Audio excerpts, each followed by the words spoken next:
Well, good morning, everyone. My name is Marty, and welcome to my channel.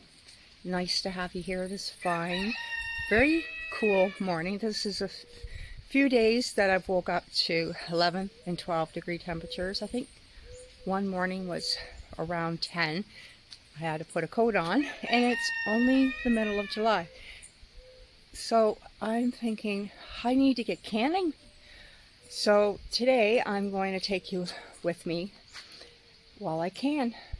Now, this is part of, sorry, it's really early in the morning. It's a 5:15. Lynn at Bucket List Homestead is having a wonderful collab for the month of July. Just can it. I know, right? It's very exciting. So there's some tomatoes I need to get out of the freezer. And that freezer for my overflow is in the garage. So let's go grab that.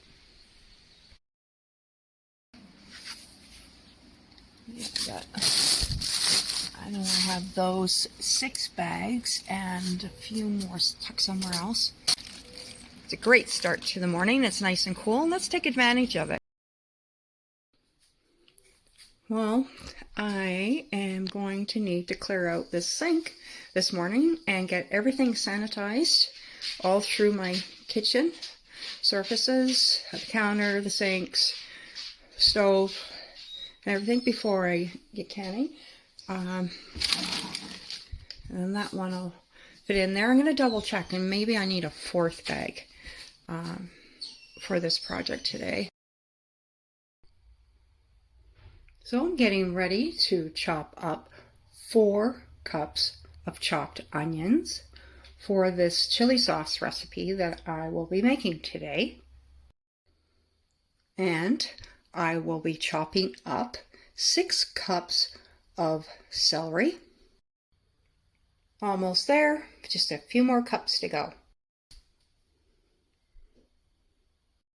Celery's all done. And I'm not going to cry over it, but now I got to cut up 4 cups of onion. There's something about hand chopping your vegetables like your grandmother did, your great-grandmother did, and your mom did to make their chili sauce.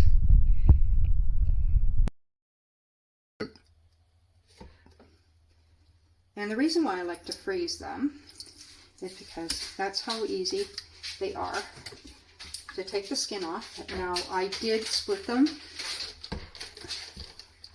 on the bottom. Oh, you can't really tell, but there was, yeah, there you go, you can tell. It was cut this way and this way before I froze them. And then now I'm just going to simply take my kitchen scissors, and it's easy as that. And these you can save or do something wonderful with them, like tomato paste. I like to do that when they are fresh. I will do that. Or you can send them out to your chickens.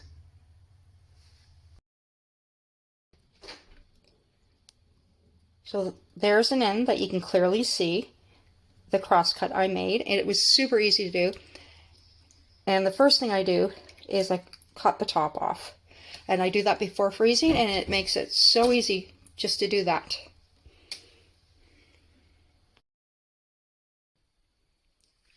And there you have it. The plum tomatoes, they're my favorite, but a variety of tomatoes as they ripen and you freeze them would be so good because of the different flavors and textures.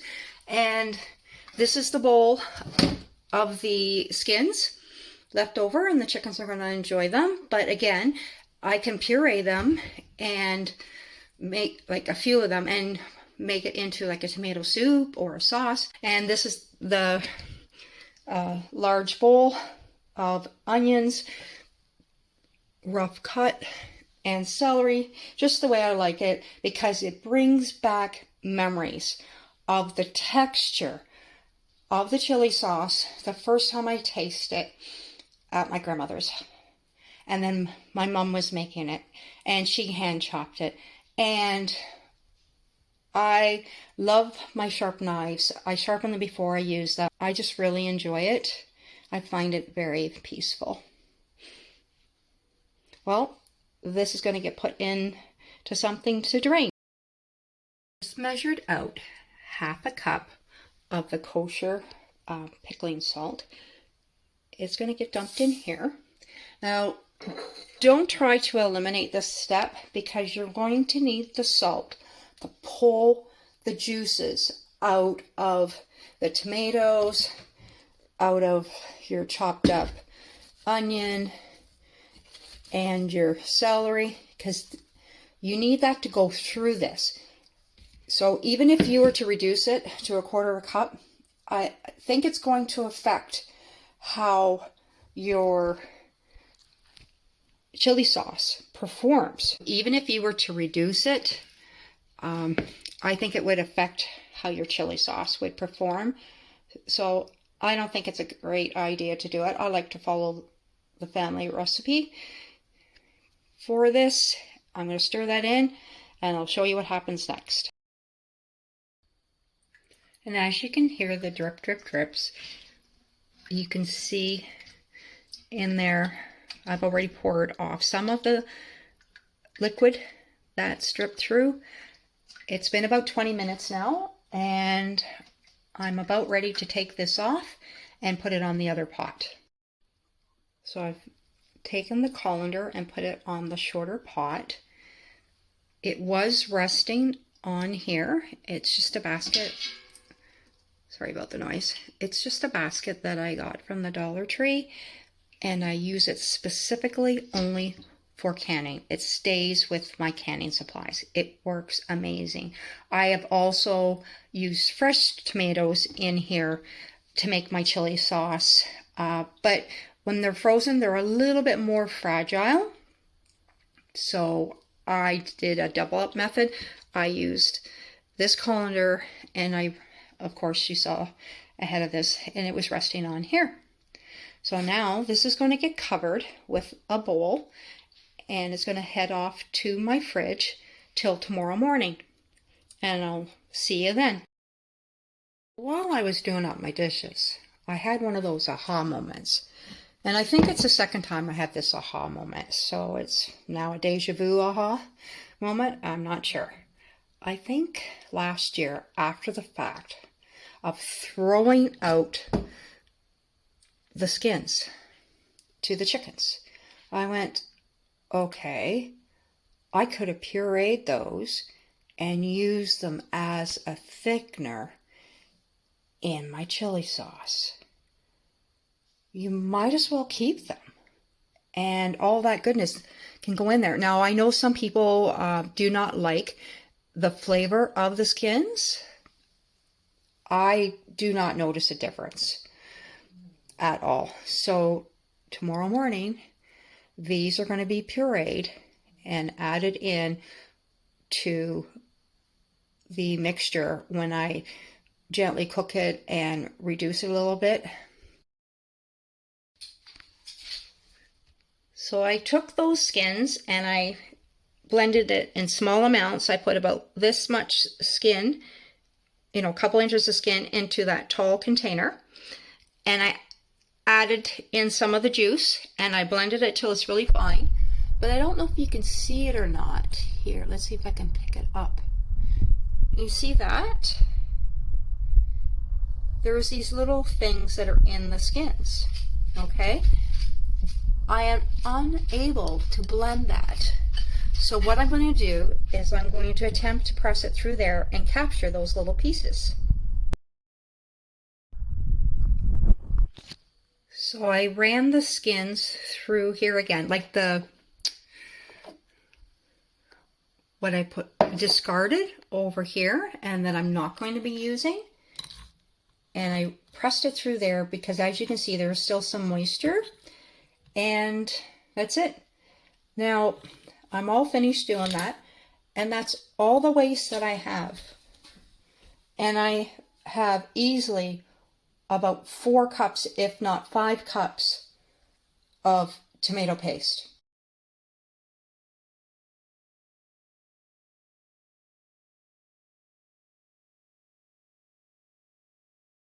And this family recipe calls for 2 cups of chopped green peppers. We're not particularly fond of the green ones, but I have just chopped up 2 cups of the red, which I'm going to add in. And I'm going to skin and chop up and smash 6 cloves of garlic to add in with the rest of the ingredients. You can do more or less garlic or totally leave the garlic out. The garlic is not in the original recipe. It is something I have added in over the years because we do enjoy garlic and it definitely adds to the flavor of this chili sauce.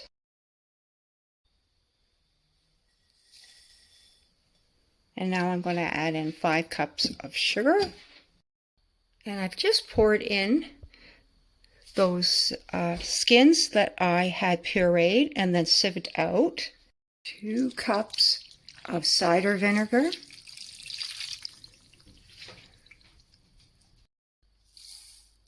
And 2 to 3 tablespoons of mustard seed. And I'm going to put in 3. And I'm going to give it a stir. So I've mixed everything up and I have it on the burner. And I'm going to bring it up to a boil. Just put in 1/8 of a teaspoon of cayenne pepper.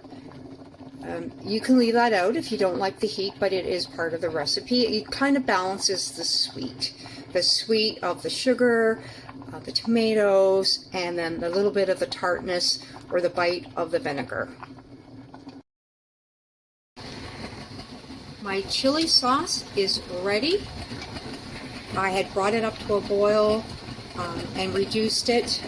It's turned off now, so it's not bubbling, but I had it reduced to a nice simmer, and it actually took almost half an hour. So you just gauge it to whatever type of tomatoes you have, whatever you prefer. But it is nice to get it thickened up, and your celery and your onions. Now my canner's just heating right up, and my jars are in the water bath here, heating as well, and I'm going to start taking them out and fill them up. And I have my vinegar ready with my little cloth, my rings, which these have been sterilized, these have been washed, my funnel, wide mouth funnel, my chopstick for debubbling, the jar lifter to take out and to hold the jar, and a spoon in case I overfill, and I need a 1/2 inch headspace in these jars. On that cloth around there that has the vinegar on it, where it's getting a little steamy, put on a lid, and you only finger tighten. So it's hard to do with one hand, but you just slightly tighten it. You tighten it so it stops. Now all the jars are in the canner. There's well over 1 inch of water I added on top, and I'm timing it. Sorry about that. But with my altitude being over 1,600 feet above sea level, I need to add another 5 minutes onto that. So my chili sauce is in a pint jar, which is a 500 ml or a 2-cup jar, and it needs to be processed for 20 minutes as per the recipe, but because my sea level dictates that I need to add 5 minutes, I'll process it for a total of 25 minutes. Now my time is up, and I turn the canner off, and I wait 5 minutes, and I'll start removing the jars. And this is to stop siphoning, because it would be a sudden change if I was just to take a jar out right now, so you want it to somewhat adjust in temperature. before I take the jar out. So in total, I did 12 jars.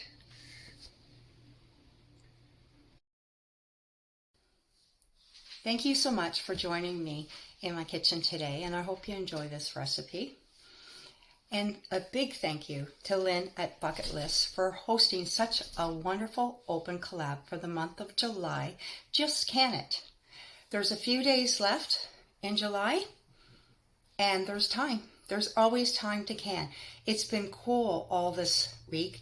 I'm just heading out again to the garage, to the freezer, because I know there's some more things in there that I can pull out of there and make use of the cool temperatures. Today it was down to 10 this morning, which is perfect for canning. And I just gotta set up a few things here. There's no point in putting away the canning stuff yet. I think it's going to be living in my kitchen for about another month or two. And there's nothing wrong with that, putting lots of stuff in my pantry for the winter. And I really appreciate everybody that's come in. It's helped my channel to grow. As you know, my channel's a young channel, fairly young. It's just a little over a year old. I'm creeping up to 500 subscribers, which astonishes me because I just did it for myself and my family members to keep track of, you know, my recipes and gardening and things I like to do. And so this has blown me away that my channel has grown to almost 500 in slightly over a year. I'm almost at another huge milestone for me, and that's 100,000 views. I had no idea that 100,000 views would ever happen in my little channel. So I really appreciate it. It makes me smile. And if you want more content like this, hit like on the way in, subscribe, and the notification bell, and share out my channel to your friends, or just share it on your page, and my channel will grow a little bit more. Take care, everyone, and just can it.